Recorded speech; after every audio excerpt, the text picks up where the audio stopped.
tests, grades, rules, and you're still wondering why you haven't made much progress in your English fluency, what purpose do these three serve in our real life, especially when it comes to improving your spoken fluency?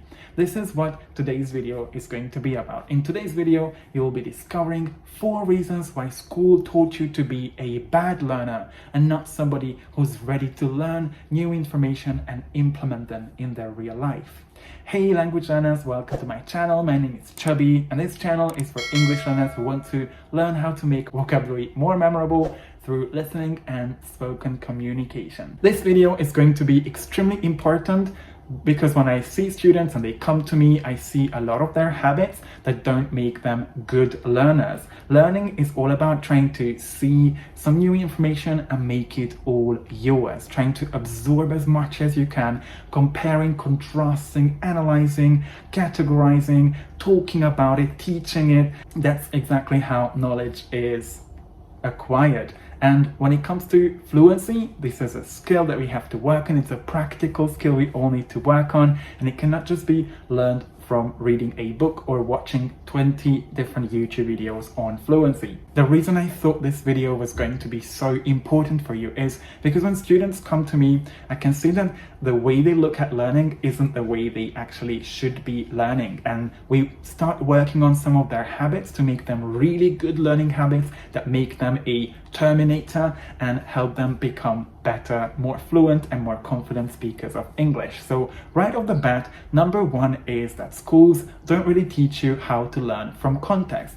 Let's have a look at how schools taught you. They give you words in isolation. They kind of tell you a translation, which isn't even true because we can't really speak a language just by translating it. We have different concepts in different languages. Some words have several meanings that would not correspond to the same word in your first language.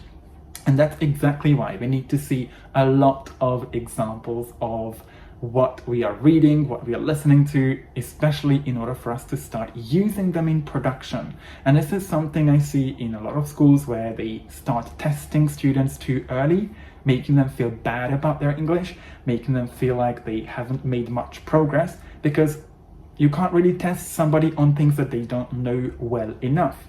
And one thing about learning from context, you could find out more about how to learn from context in a more detailed video here, is that when you learn language, when you learn grammar or vocabulary, always imagine yourself as someone who's walking in a completely new city. You don't know the streets, you don't know what's where, but in order for you to feel more confident about where you could buy bread or where you could go to have a coffee with a friend, you need to go through those streets multiple times. This is exactly what happens in your brain when you learn a new grammar structure or new vocabulary as well. And you need to go through those streets, have a look at those buildings, check out where the benches are, all these kind of details that we need to discover more and more about vocabulary or the structures we are learning in order for us to be really confident in using them.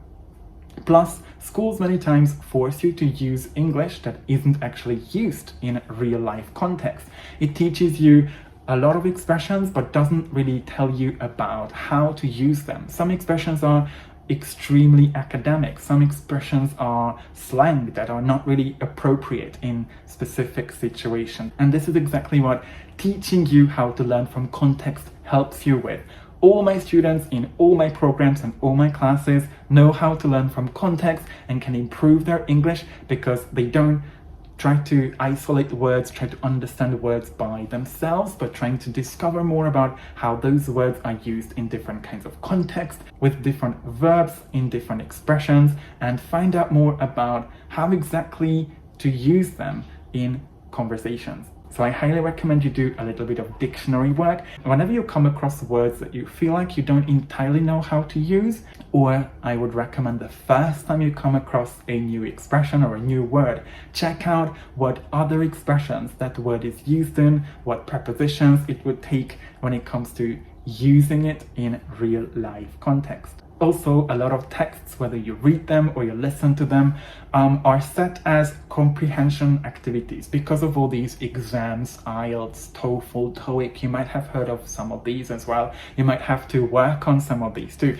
Let me know in the comments if you have any struggle with exam preparation as well, where it's really important for us to understand the text. But for real life situations, if you want to use the text as a tool, as a resource for you to improve your fluency, become better at writing, for example, become better at reading as well, it's extremely important to look at text as a source of all those structures and expressions that you'd like to start using and understanding more in your everyday life. And this is why I think focusing more on actually using it as a way to learn how the language works instead of using comprehension questions, true or false, multiple choice, all these kind of annoying tests, questions won't really help us become more fluent in English. They just help us become better at taking a test. And last but not least, and this is my tip for you as well, don't be so hard on yourself.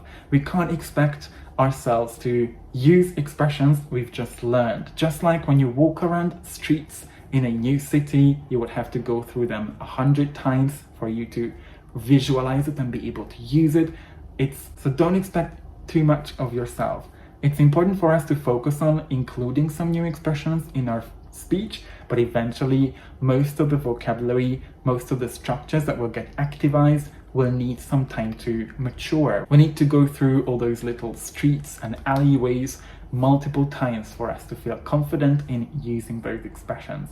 And this is what the whole program that I built, the Proficiency Fortress, is based on. That we don't just rush through things. The reason why my students become more fluent is because they have a great foundation and we consistently build new expressions into their system, into their active vocabulary as well, before they get overwhelmed or feel like they have done so much and accumulated so much new information that they can't apply. So my advice here is slow down. Expressions, new vocabulary, new structures take time, but in order for them to finally emerge and appear whenever you speak, whenever you write in English, it's important for you to keep working from context, keep reviewing some of the things you don't feel 100% sure about, and keep consolidating. It will pay off so much more than rushing through a bunch of new words and new expressions, especially if they are not in context. If you'd like to find out more about how to learn using the power of repetition, have a look at this video for more detail. The second thing that school didn't really teach us is that we don't have to be perfect. We just have to try to be our best. So as someone who used to be a perfectionist and a high achiever all my life in school, I know what it feels like when you get a bad grade and you kind of lose all the motivation you had. But we kind of forget that grades are only there to show us a work in progress. It just shows us where we are in the whole process of acquiring those new expressions and learning all those new phrases. So it's extremely important for us to detach ourselves from results, because the results that you achieve do not define you.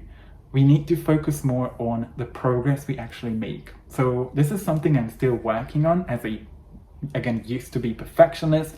Now I call myself a recovering perfectionist, and I do get you. Let me know if you'd like to connect and just share a couple of ideas on how to overcome our perfectionism, which is a huge killer to our productivity as well. Eventually, is that I'm always trying to look at perfecting things instead of being perfect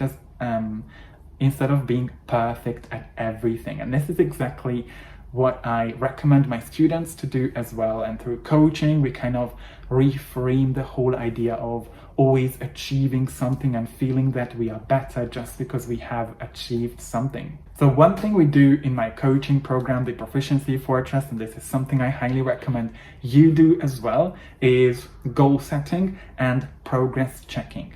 Make sure that you set clear goals for every week or every month, things that you need to work on, because fluency is such a huge, vague idea. So if somebody says that they want to become fluent, and I hear this from a lot of students, it's just not clear enough. What are different things you want to work on? What are new expressions, new functions what are new ways you'd like to communicate? Do you want to be better at expressing your thoughts? Would you like to be good at involving someone else in a conversation? You can reflect on all these things, and I promise that when you take that time, could be 5 or 10 minutes a month or every week if you'd like to be more consistent with your studies, it's going to be very, very helpful, because when you set goals and realize that goals aren't there for us to achieve them, goals are there to show you the way, to show you a kind of direction to work towards, which is something I talk about in my previous videos,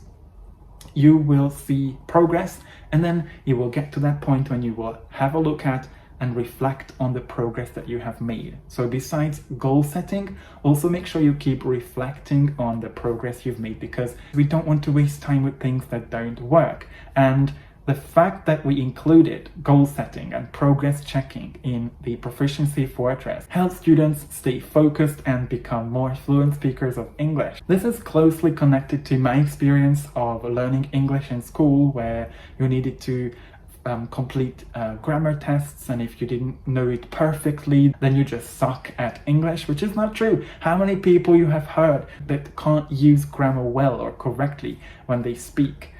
Accuracy is always secondary, because people, anytime you talk to them, will pay attention to what you make them feel like and what you'd like to say. Communication is primarily meaning-based, and grammar accuracy, how to express yourself correctly, is secondary, which is something that a lot of professional, peer, or self-feedback can help you with, but our focus should always be on meaning first. So we don't have to use perfect grammar, and we don't have to use perfect grammar in order to feel that we are improving our fluency, and in order for us to communicate with others what we mean. And the second type of experience I had was that I was always expected to remember every single word. You get a test, everybody in the whole class gets exactly the same list of vocabulary that you would have to translate or find a synonym to, definitions. So you were expected to remember all the vocabulary that your teacher chose for you to remember. The thing is, we do forget words, expressions, grammar structures, and it's totally fine. The whole learning process comes from us forgetting, remembering things again and again. And when you have to remember more things, that's going to send a signal to your brain that that piece of information is important. So keep forgetting, keep reviewing all those things, and that process will help you eventually become a better speaker and expand your vocabulary as well. And another reason why these tests don't really work is because we cannot remember everything all the time. What we are taught is not what we learn. The very first lesson that teachers always learn is that what we teach is not always what the students will learn. This is why it's so important not to have the same expectations to 30 people in the same class, because not everyone will remember the same word. If I teach 2 words, apple and banana, these are simple words, but in a beginner class, I'm sure there will be some people who find it easier to remember apple, and there will be other people who will find it easier to remember banana. And it's all fine, because we have different brains, different preferences, and our brain would look at expressions differently. Because, of course, for me as a teacher, remembering expressions that are in connection with teaching, with vocabulary learning, which is my expertise, are important. So my brain will consider them more important. But if you're a baker or you're in the beauty sector, obviously those specific words will be so much easier for you to remember, and it's totally fine. So don't expect yourself to always remember every single expression. Make sure you remember the ones that are relevant for you, and you can always apply them whenever it comes to talking about topics that you love expressing your ideas about. So this tip will blow your mind. Make sure you don't focus too much on the results that you either see or don't see, and try to just keep working on the things that you're working on right now with consistency, reflection, and goal setting, and you'll be fine. Point number 3 is that schools teach us to work on our own. It's always my exam, my grade, my degree, my certificate. It's never about collaboration, which is one of the best things that can happen to you as a learner. I was actually totally impressed with my experience when I was studying for my master's degree, because we were always collaborating, we were always working together, talking about things, discussing them together. And that's when I realized that we become better by supporting each other. When we have the exact same questions, we are struggling with exactly the same things, we can learn so much better. And guess what? When it comes to communication in English, the best way for you to improve your communication will also be through communicating itself, through interactions. I made a video about this. Have a look at it to see a more detailed description about how this works. Have you ever told yourself, I've never really thought about it this way, when you were discussing an issue, a problem with your friends, and then you would finally find a solution because someone else told you that? And this is exactly where the power of the collective lies. If you share problems, issues, different struggles with the same group of people, in this case English learners who are at least as motivated and as committed as you to work on your English skills, to work on your fluency, then make sure you find your tribe, share with them what you have so that they can share with you what they know as well. And it's going to be an incredible collective group of people who can share tips, things that worked for them, things you could also try to work on to make sure that your progress is consistent. The thing that makes my program so successful is that there are people at different kinds of levels. There are events where they get to meet together, they share their experiences. So people who are a bit slower with their progress can learn a lot from people who have already reached an advanced level. But at the same time, if you look around in the world, you will see people speaking English at different levels. So even if you are a highly advanced or proficient speaker of English, I'm sure it's going to be very useful for you to speak to someone who hasn't reached that level of English. There's this misconception in a lot of learners' mind that when they are not speaking to someone at the same level, they either feel intimidated because the other person is more advanced or a native speaker. Who you're talking to has nothing to do with who you are. The only question anytime, and this is what the whole video is also trying to help you focus on, the only question is whether is it good for you, is it going to help you improve, become a better speaker or not. And if the answer is yes, I'm sure you will find ways to go ahead with it and talk to people no matter at what level of English they speak to you. The fourth and most important lesson that schools didn't teach us is about learning, what learning is.